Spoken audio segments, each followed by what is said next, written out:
Another day, another gala po tayo ngayon for today's video po. So samahan niyo po ako. May pupuntahan po tayong kainan na viral ngayon dito sa Camarines Norte. Ang Labo Bypass Road. Magkikita po kami ng mabait na pinsan. Lagi kasi itong dumadaan sa news feed ko. Kaya pinakita ko ang isang video sa aking pinsan na alam kong hindi ako tatanggihan pagdating sa gala at lakaran ng mga tulad nito.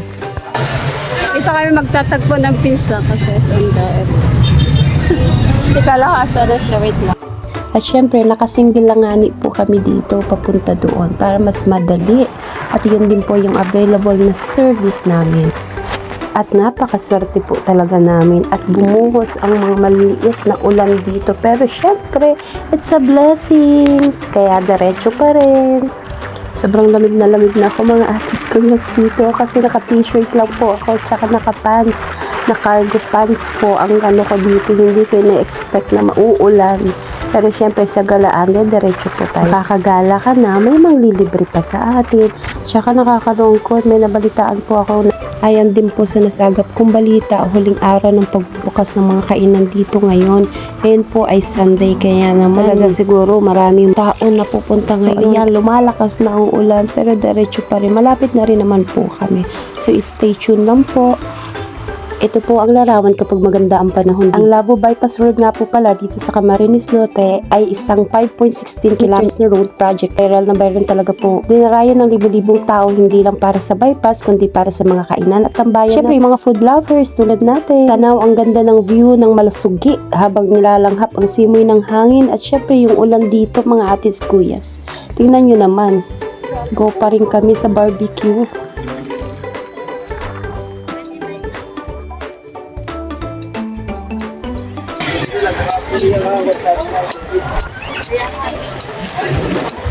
Sa wakas, nakarating din dito. So, medyo maulan po ngayon. Maulan. So, ang ganda, oh. Bakit na yun isa po? So, inalis na po namin yung helmet. Pero umulan. Dami pa rin mga pupunta dito. Kahit hanggang wala kaming ano.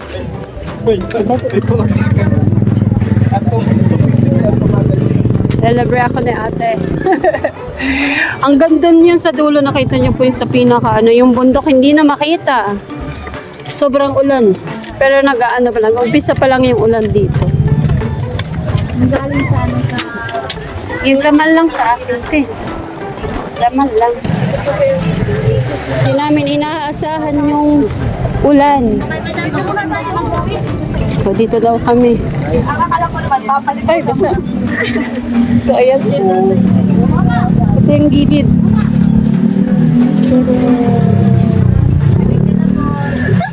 Kailan sa atin mas gusto na yan? Basta matanggal na ako. Grabe ang lamig.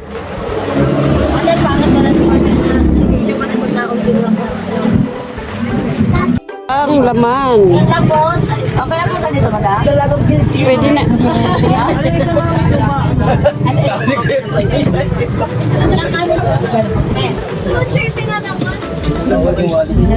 Yun doon mo, te. Isa, magkano? Kahit po. Wala. Dahil parang ano, kahit maulam. Parang may bagyo ngayon. Dalawa. Salamat! 25 po dyan sa malaki.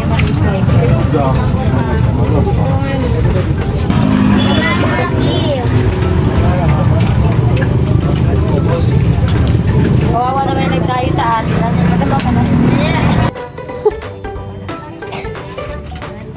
Ano kayo dito? Nagkita ako sa kumpo namin. Binabay namin kondo po. Okay. Pero taga dito kayo lahat, Labo. May mga pumitingin sa taga-ibang bayan. Pero talagang Labo lang dapat dito.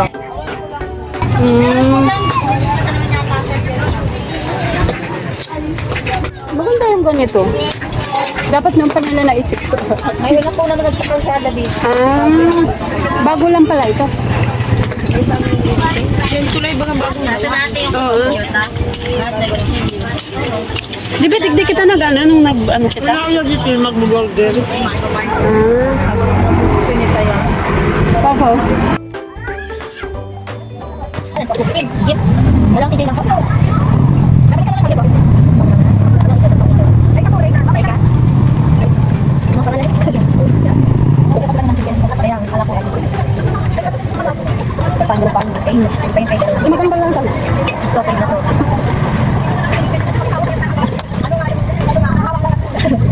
Oh, at maganda tumigan sa harap. Hello, yes. Hello. Sama ko yan. Pero dapat biyaran. Saan mo parang ko? Di ko lagay ng bata na lang. Basta pinag-question ako. Wala ko lang. Sana mo ano, sugat tayo.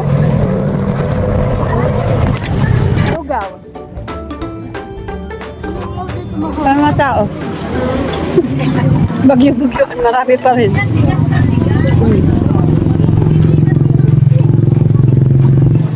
Hamburger.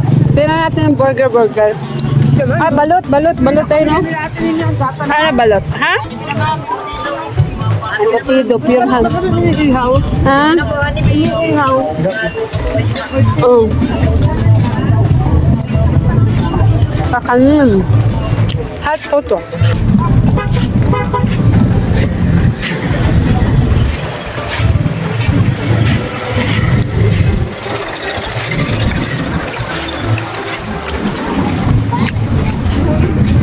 Yung balot na ano, ayoko niya.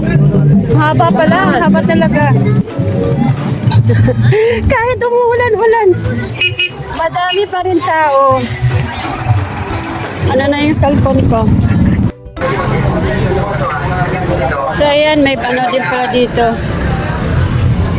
Buko, madaming tao. Ah, may tagabantay naman pala dito. Okay, bagay ni. Yun, may nakuha din. Mayroon din pala. Isa po. Easy corn po, ma'am. May 60 po tayo. Cheese. Margarita. Cheese. Cheese. Ayaw mo? Ihaw dyan, ma'am. Ayaw mo. Isa lang po. Alin dyan, ma'am? Yung cheese with ano? Cheese corn po. Yung regular lang, small cup. 30 lang. So, yun o.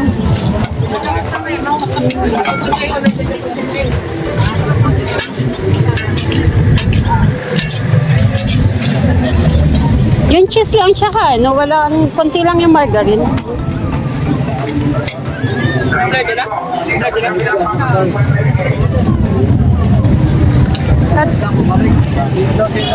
Ayaw mo?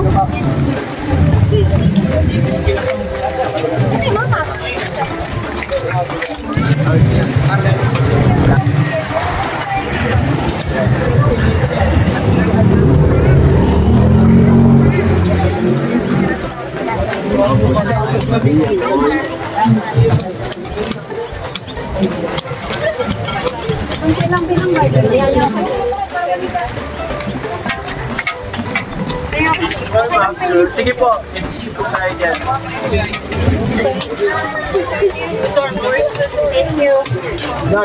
Kaya nakakuha ko ng pais.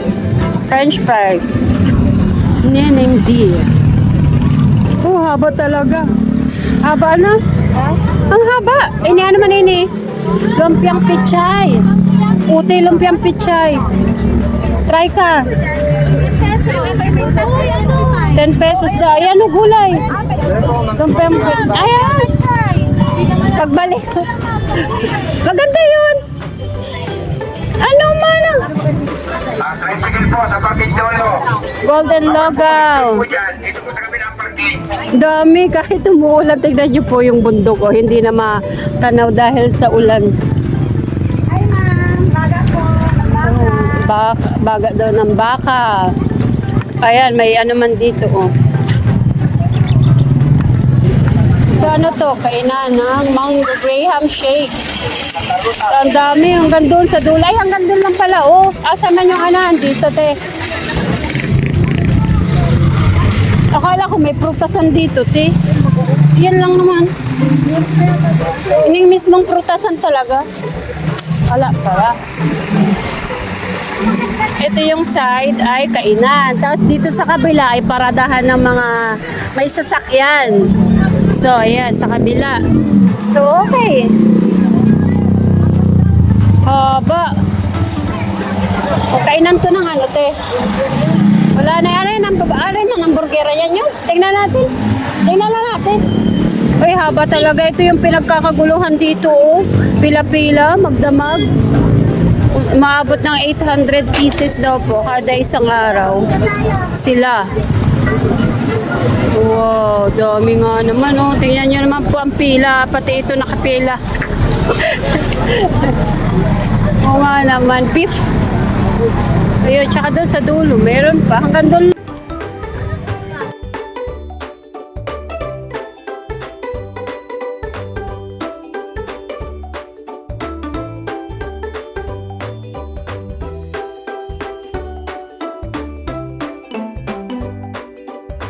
Ano, jeep. Pumunta lang sila dito. Mga estudyante, isang jeep.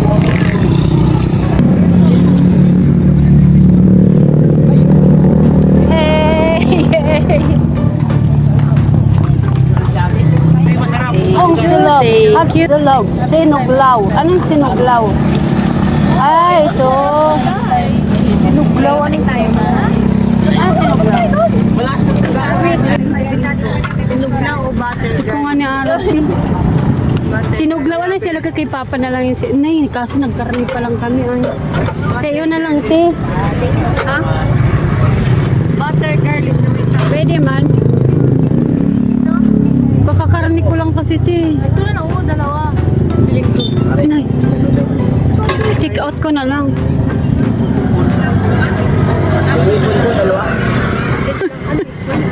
At silog, ano te yung sinuglaw? Ano, pork na liem. Ano yung tawag yan? Sinugba, parang sinugba. Ah. Liem na may pipino tapos sarap siya. Ah. Parang sisig. Okay. Okay, sige. Matamis yan. Ano, magkano bang, ano, magkano ba niya? Tatlo, isang ay, isang order. Ilang piraso po yun? Ah, 5 na.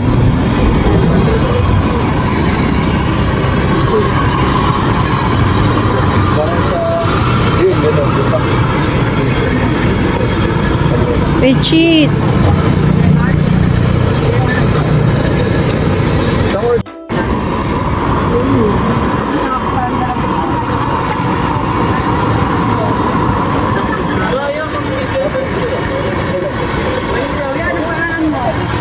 Mainit-init pa. Kalunis. Ah, cheese to.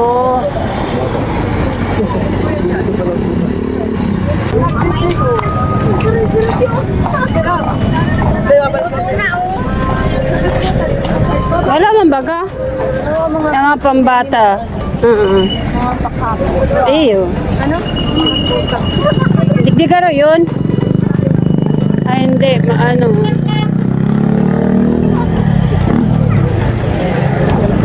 Manok.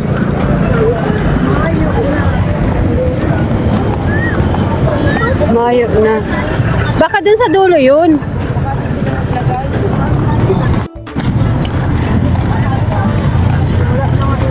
Wala na.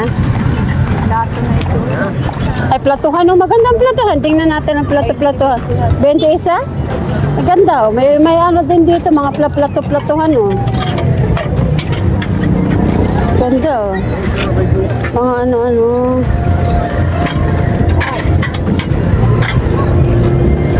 Ayoko na. Wala na?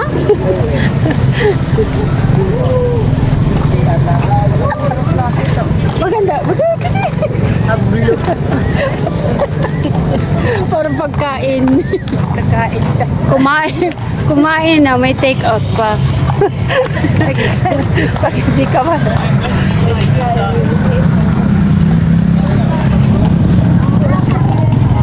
Ayan ba guys, si Ina no? Hindi, sa dulo pa. Sa dulo pati.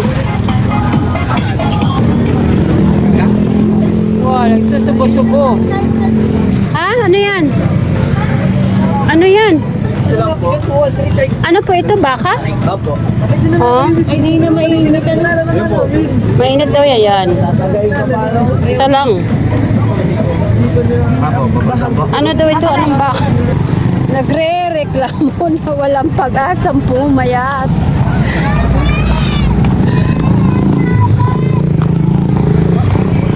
Ayan, doon tayo. Hindi, sa kabila pa tayo, te. Wala na.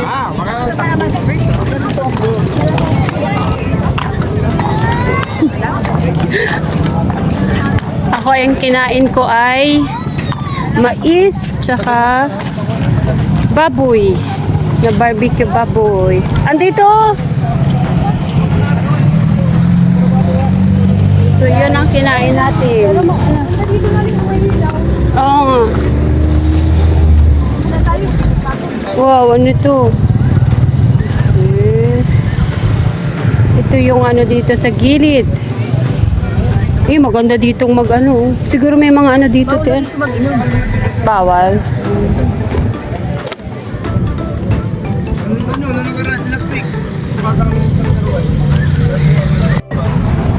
Kahit kita. Pati ano yun?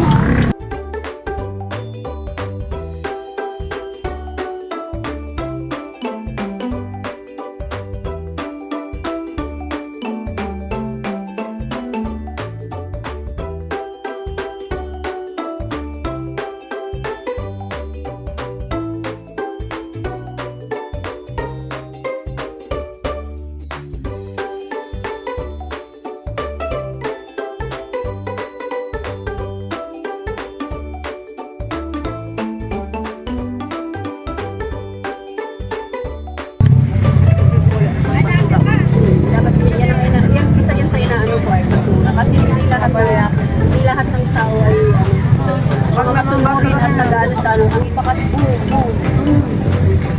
hindi nag-ano pa yan. So, ito yung magiging problema dito, yung basura dito sa mga gilid-gilid. Pag mga halimbawa ay mga tumatambay at kumakain dito, instead na may basura dito, pupunta dito. Ayan. Ito siguro yung magiging dahilan kung bakit papa-stop yung ano dito, pag-operate ng mga nagtitinda. So, yan. Unang-una yung mga ano dito, mga dumadaan ng mga sasakyan. Isa na din po 'yon sa mga possible na maging problema dito. Kasi tingnan niyo po yung sasakyan, halos kalahati po ng road ay nakuha na po ng mga naka-park dito, na kumakain po sa mga nagtitinda dito. So yun po. At pangalawa ay ang basura. Yun po yung sinasabi ko, yung basura. So ito po yung parang na-observe ko po dito na magkakaroon ng problema. Kasi nga po, ang sabi nila ay dapat bang itigil ang mga nagtitinda dito sa overpass ng Lapu. So yun, baka siguro ito yung maging dahilan. Sana wag naman kasi ano po pala dito, sabi nung isa sa nagtitinda doon na yung dalaga, may organization daw po pala sila para sa mga Tagalabo daw po pala yung nagkaroon ng mga opportunity dito na magkaroon ng mga titindahan at kumita sila dito, magkaroon ng hanap buhay. So 2 to 11 daw po ang start nila dito. So yun, okay naman sana, kaso nga lang syempre dapat i-maintain nila yung kalinisan dito sa paligid kasi mahirap na. Pero sabi nung isa na pinainanuhan namin, bawal ang plastic eh. Mga ganito lang. Ganito lang po, oh. Mga papel-papel po. Madali ka naman. Yan. Siguro yun, yung basura doon ay syempre kapag umulan ay matutunaw. So yan, thank you sa ate ko, sa aking pinsan, na pumunta pa ng sentro para anuhin ako, yayain ako at isama dito. Kasi hindi pa ako nakakapunta umuwi, dito. ay okay pero naman bago din ako sila umuwi mabuhay na at yung mama ko. Ngayon lang naman po ako na mawawalay sa kanila. So, pero bukas ng umaga ay uuwi din po ako. Kasi nga si Maway na ay may check up at ang mama ko ay naiwan doon. Pero nandun naman po yung papa ko. Nag-ano lang po ako, nag-skip lang po ako ng ilang mawawala lang ako ng 15 hours sa kanila. So yan po. bumibili ng tubig ito. And thank you Lord sa opportunity na binigay niyo po uli sa akin na makalayas. Makapagala at makakain dito. Thank you po. Yan, naantay ko po. Ayan, parating na yung mga dumapadami ng padami yung mga tao. O, ayan po. Yan o, mga nagsisipag-anuhan. Kunin natin. So, dito tayo. Ayan o, nagsisipag, datingan, kararating lang nila.